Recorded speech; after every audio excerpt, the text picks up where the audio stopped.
Hey guys, John W. Quinn here, the author of Someone Like Me. Time for my weekly video blog. Lately I've been thinking a lot about the future of cerebral palsy. Now, when I think of the future, I'm talking about what cerebral palsy is going to be like in 10 years, in 25 years, in 50 years. Are we still going to be dealing with some of the same issues that we're dealing with today? What are the issues that we're dealing with today? Well, I'm 51 years old, and I can tell you for all my life, there just seems to be some things that really haven't changed.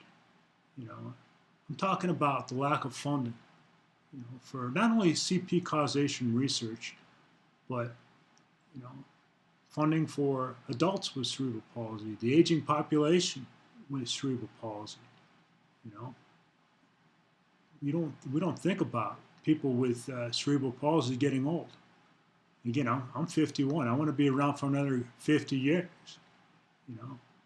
Who's going to help me with my CP related issues if there are no doctors with cerebral palsy knowledge? That's another issue that I'm facing. There are no doctors that really know much about cerebral palsy. That's another issue we're facing. I think that the cerebral palsy community, and this is just my own opinion, is very fragmented. It's very disjointed. You have parents who are always going to advocate for their children, and that's as it should be. And there are groups that do that. I think I feel a sense of infighting between parents of children with cerebral palsy and adults like myself. I don't have children. I do have cerebral palsy. It just seems that adults with cerebral palsy seem to get swept under the rug. I'm looking for a national organization that's going to bring everybody in under one tent.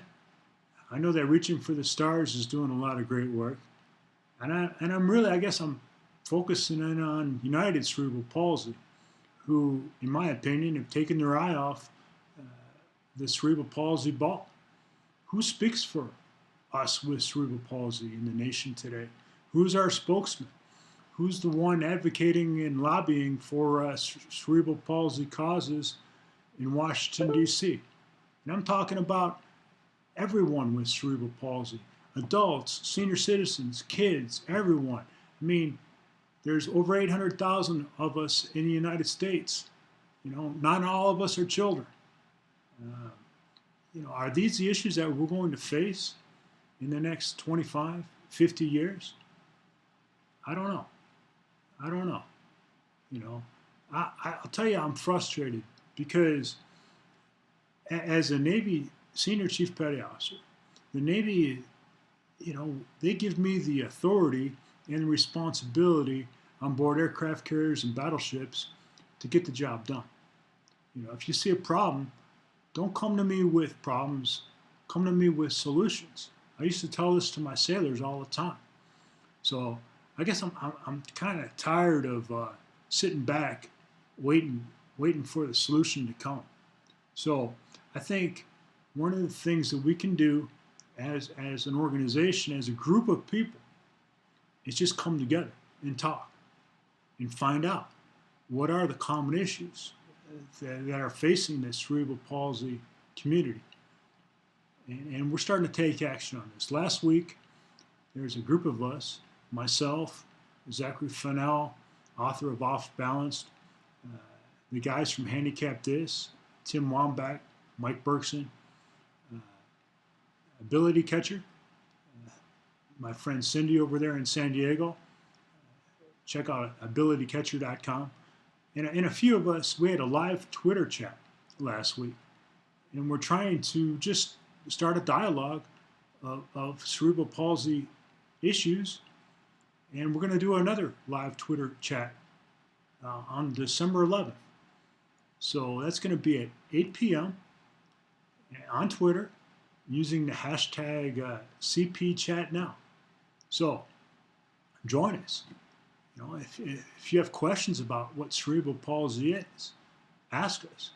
If you have concerns about your child and the issues that they're going to face as they get older, ask us. You know, we want to be able to come together in a way that is powerful, that includes everyone. Are you a senior citizen that has cerebral palsy that you don't feel like anybody's listening to you? Join us on Twitter. Contact me on Facebook. You know, I think there's power in numbers. And I want to be able to represent everyone. You know, because everybody is important. Everybody has value, and I don't know. I just feel like, we're just kind of we're fighting our own battles where we should be pulling on the same rope and focusing our voices to the people that can hear us the loudest, whether that's in Washington, D.C. or wherever it might be. I don't know. That's one of the reasons why I do these weekly video chats. Okay, that's one of the reasons why I wrote my book, was to show what's possible. So greatness is possible, my friends. You know, we can't afford to get frustrated in this cause, and it is a cause. You know, we have to fix some of these problems that we're facing within the CP community.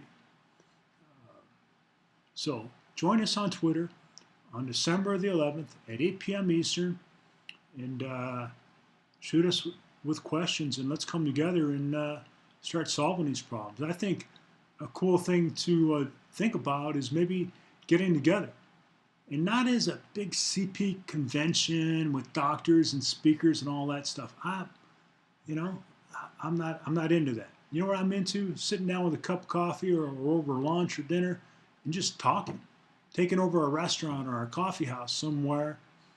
Maybe we do this regionally, maybe we do it nationally, I don't know. But come together. I think there's power in numbers, and I think together we can solve a lot of great things in this country. And this is a great country. Hey, check out my book, Someone Like Me. You know, go to my website, johnwquinn.com.